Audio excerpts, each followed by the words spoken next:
One of the most basic fundamentals to trading is support and resistance. When you have millions of traders around the world, as well as big-time money managers all working with the same concept, then you really have to get yourself involved and understand how and why it works. It's surprisingly simple and anyone can implement it into their trading by drawing a few simple lines on the chart. So let's dig a little deeper and see what it's all about. What is support and resistance? Well, think of it as an invisible roadblock, stopping the flow of traffic. Support stops the flow from going any further down, and resistance stops the flow from going any further up. And it's widely regarded that when the flow hits the roadblock, it will bounce off it and go back the way it came. And when the flow eventually comes back to that same roadblock, it will likely bounce off it again. Another way to think of it is like a ceiling and a floor, with resistance being the ceiling and support being the floor. And we use these levels to help us time our entries. If the price on the chart is moving down towards the floor, you might decide to use that as an indication that the price could reverse, bouncing up off the floor, and so you could place a long position at this point. Alternatively, you see the price heading towards the ceiling, and you could wait and see if the price bounces off there and possibly take a short position at that point. If it all works out, then you can make some pretty decent profit. However, if you then see the price continue to move through the floor or ceiling, then you can cut the trade quickly, taking a small loss, or even better still, placing a hard stop loss just over the line. So how do we identify where the floor and ceiling actually is? Well, we look at the chart and we see where the price has touched the most amount of times. And so for the top of the peaks, we draw in a level of resistance. And for the bottom of the peaks, we draw in a level of support. Now you want to look for the most obvious and standout levels here, because you want to be using the same ones that everyone else is using in order to take full advantage. So the more times the price touches your line, the stronger the support or resistance level is regarded, because more and more people will notice it and make their decisions based on what they see, and you want to be doing the same. So if you can find and identify these levels, it really helps you to find out where the price is going to be going in the future. And if we can see into the future, we can make lots of money. Now, when the price moves through a support or resistance level, that level now switches to become the opposite.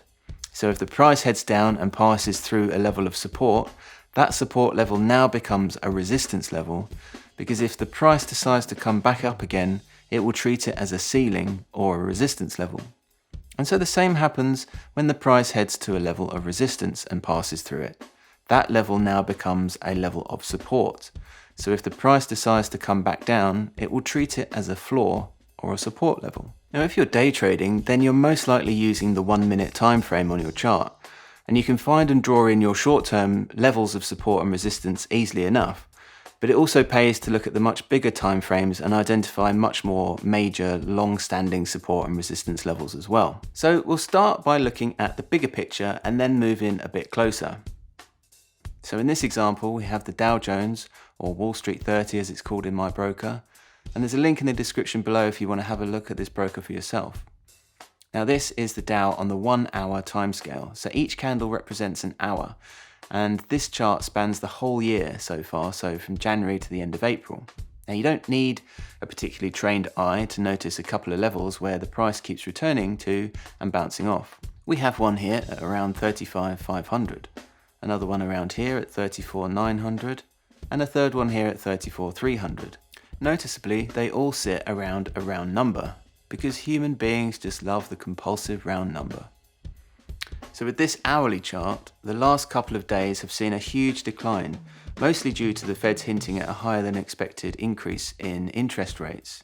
So we could predict that the market could continue heading down to the next most obvious level of support, around 33,400, or even down to the yearly low of 32,500. Now this is just long-term speculation, and it's just worth keeping in the back of your mind so that you've got a vague idea of the bigger picture.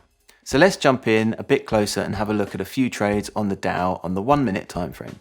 Now this first trade is at around 11 AM, and you can see I've drawn in one line of support here.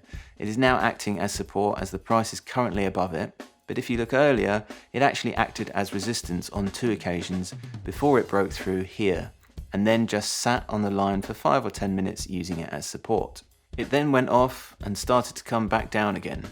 So as it comes back down, we can assume that it might return to this now well-established support level, which it has, and it held that price well for 10 minutes or so.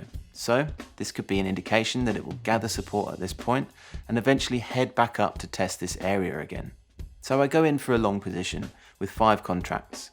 Now I have my stop loss set to 15 points, which comes up just underneath this candle here, which for me looks just about right.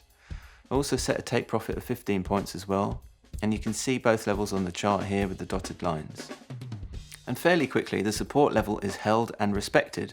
The price jumps up and it hits my take profit, taking £75. Now this second trade, I've identified a level of support and resistance. Now I've put the resistance level here because these wicks have all landed around this area, and the same for the support, which actually started as resistance here. But then once it returned, it acted as support around this area, and so my assumption is that the price will hang around this area again and hopefully reverse back upwards.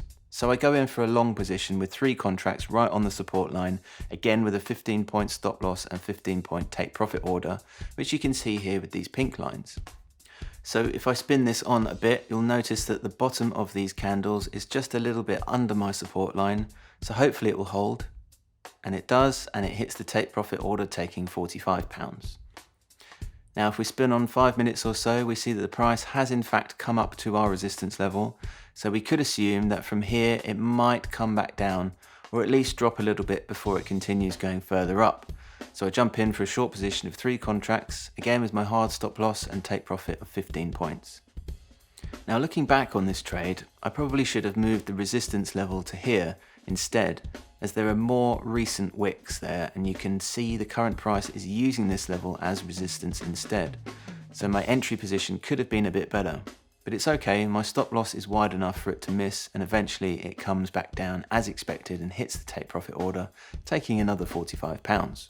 So the price is shooting up now, so what I'm going to do is move this line up in line with this wick here and this wick here, and that's going to be our first level of resistance. And I'm going to draw in another level here at the top of this peak as well, and we'll wait and see what happens. So we've come all the way to the top, and it seems likely to me that this will drop from this point. So as before, I go in for a short position with 3 contracts and a 15-point stop loss and take profit order. Now it's respecting my top level of resistance there, but interestingly enough, it's also respecting my other resistance level, now acting as support. And annoyingly, it's being very respectful of this level, struggling to push past it, and my take profit order is just the other side of that level. So we'll wait and see if it wants to break. And as expected, thankfully it does, taking another £45. And so if we spin on, the price has come all the way back to our first level of support again, which you can now see is a very strong level due to all these touches we have seen here. So we can assume that the price may bounce off here again.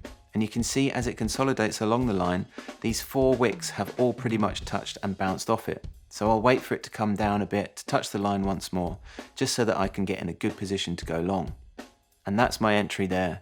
Now I've gone in with 4 contracts this time, because I feel like this is a very strong level of support, and I'm pretty confident this will bounce back up again in our favour. So 4 contracts, still with a 15-point stop and take profit. Now it passes through the line slightly, but that's okay, our stop is still nice and far away, and fairly quickly it's gone green again. And then it passes through the take profit order, taking £60.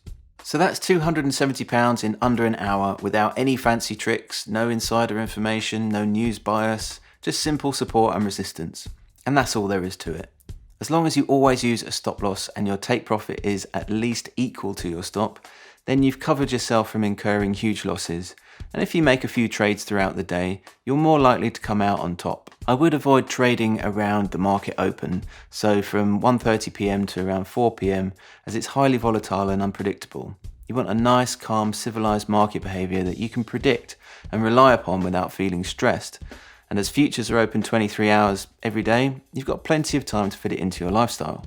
So try this out in demo, get used to drawing in your support and resistance, take note of how the price interacts and respects your levels, and keep practicing it until you're really, really confident with it. Now I hope that made sense and that you found this helpful. Please do like and subscribe if it did. Once again, the link to my broker is in the description if you want to check it out. Thanks for watching, and I'll see you next time right here on MAFFMARKET.